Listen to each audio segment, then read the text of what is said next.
Hello, നമ്മൾ ഇന്ന് ഇടാൻ പോകുന്നത് പഞ്ഞി പോലെ മൃദുവായ ഒരു ഇഡ്ഡലിയുടെ റെസിപ്പിയാണ്. അപ്പോൾ ഇതിന് ആവശ്യമായ സാധനങ്ങൾ: ഒരു 3/4 കപ്പ് ഉഴുന്നുപരിപ്പ്, 1 ടേബിൾ സ്പൂൺ ഉലുവ, അതുപോലെ 1.5 കപ്പ് പച്ചരിയാണ് ഉപയോഗിക്കുന്നത്. നമ്മൾ നേർപകുതി അരി എത്രയാണോ എടുക്കുന്നത് അതിൻ്റെ നേർപകുതിയാണ് ഉഴുന്നുപരിപ്പ് എടുക്കേണ്ടത്.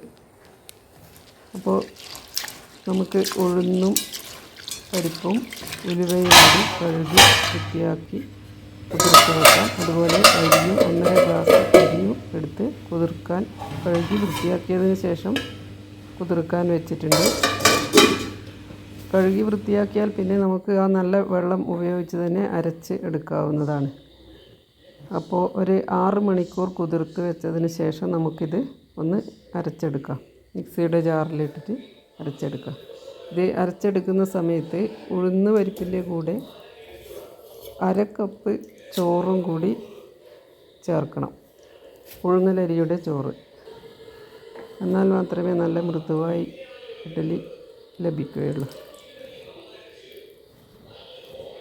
അപ്പോൾ നല്ല സോഫ്റ്റായിട്ട് വേണം അരക്കാൻ വേണ്ടിയിട്ട്. നന്നായി മിനുസമായി മുതിയണം. അപ്പോൾ ഉഴുന്നുപരിപ്പ് ആദ്യം അരച്ചെടുത്തിട്ടുണ്ട്.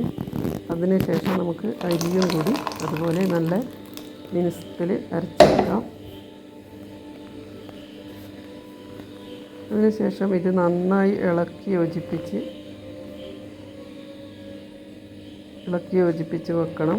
അതിങ്ങനെ ഇളക്കുന്ന സമയത്ത് തന്നെ ഇതിന് കുമിളകൾ വരുന്നതായിരിക്കും. ആ കുമിളകൾ വരുന്നത് വരെ നമ്മൾ ഇളക്കി യോജിപ്പിക്കേണ്ടതാണ്.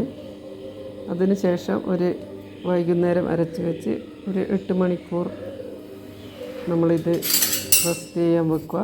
സാധാരണ രാവിലെ ഇഡ്ഡലി ഉണ്ടാക്കാൻ വേണ്ടി വൈകുന്നേരം ആണ് അരച്ച് സൂക്ഷിക്കുക. ഇത് നമുക്ക് അടച്ച് വെക്കാം.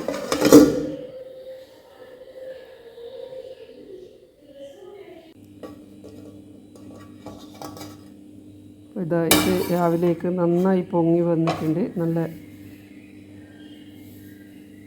അരച്ച് വെക്കുന്നതിനെക്കാട്ടി നിങ്ങൾക്ക് നോക്കിയാൽ കാണും നന്നായി പൊങ്ങി വന്നിട്ടുണ്ട്.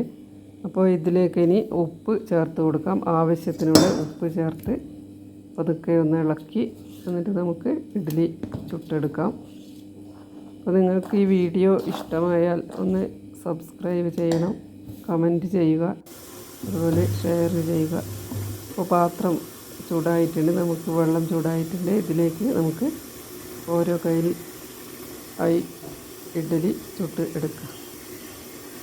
ഒരു 10 മിനിറ്റ് വേവാൻ വെച്ചതിന് ശേഷം നമുക്ക് ഇഡ്ഡലി റെഡിയായി കിട്ടുന്നതാണ്.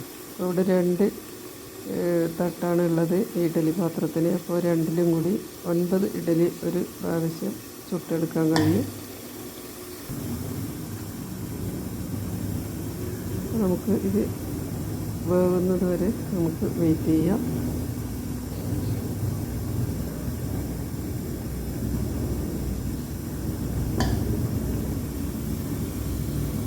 അപ്പോൾ ഇതിന് സാമ്പാറിൻ്റെ കൂടെയും അതുപോലെ തക്കാളി ചട്നിയുടെ കൂടെയും ഒക്കെ കഴിക്കാൻ നല്ല ടേസ്റ്റാണ്.